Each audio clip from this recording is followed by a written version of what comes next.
Chez Leroy Merlin, on s'engage dans une démarche de tri pour répondre à deux objectifs.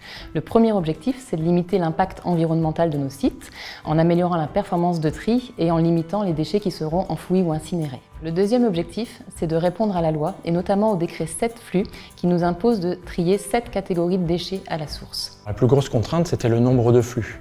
Car nous sommes un site tertiaire sur lequel travaillent 3000 personnes, mais nous avons également des laboratoires, des ateliers et de la restauration. Il fallait qu'on trouve un prestataire qui puisse répondre au tri de tous ces flux. Nous cherchions une solution globale pour pouvoir répondre à l'ensemble de nos flux. On cherchait aussi une solution qui soit simple et compréhensible pour l'ensemble des collaborateurs. Alors la démarche, elle varie en fonction des flux qui sont visés. Donc on a les déchets de bureau en premier lieu, où on a un tri des bouteilles, canettes, papier, donc classique. Puis au niveau de la restauration, on a un tri des déchets organiques, des emballages. On a un tri aussi spécifique, puisqu'on a un laboratoire des usages, on a un centre de formation ici sur le siège. Donc on a aussi des gravats, du bois, de la ferraille.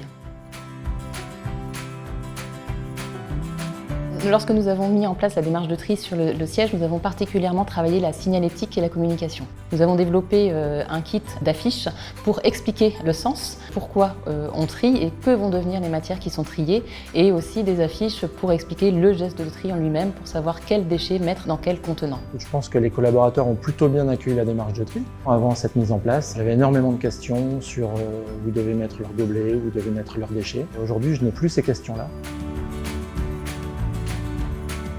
Notre prochain objectif, il est objectif quantitatif. On va encore s'améliorer sur le tri, mais surtout, on veut revenir à la source du problème, c'est-à-dire à la source des déchets. Comment peut-on encore réduire nos déchets? Et donc, le but final de la démarche chez Leroy Merlin France, c'est d'éviter de générer du déchet pour éviter de le trier ensuite. Voilà tout le but de notre démarche. Trier, c'est bien, avoir moins de déchets, c'est encore mieux.